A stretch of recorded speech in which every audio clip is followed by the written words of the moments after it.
Kad jūs beidzāt sūtīt viņam naudu? Nu, jau vairāk kā gads ir atpakaļ. Kas bija tas punkts, kāpēc jūs nolēmāt, ka visi vairs nesūtīt? Nu, tāpēc, redz, ka vairāk nav tās naudas, viss nevar jau dzīvot uz aizņemties naudu, viņiem sūtīt un pat dzīvo uz parāda. No sākuma viss ir normāli, bet tagad es palūdzu, lai man kaut ko atmaksā atpakaļ no maniem ieguldījumiem. Tad sākās visāds aizbildinājumi, ka vajag samaksāt par to un samaksāt par to. Bet jums bija kaut kādā brīdī sajūta, ka jā, es esmu apkrāpts? Man gluži nebija tādas. Nu, nezinu, man personīgi es tā neesmu domājis par to.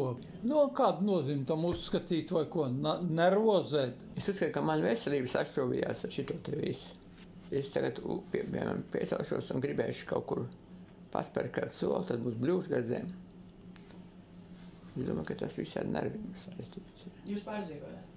Nu jā, nu kā citādi.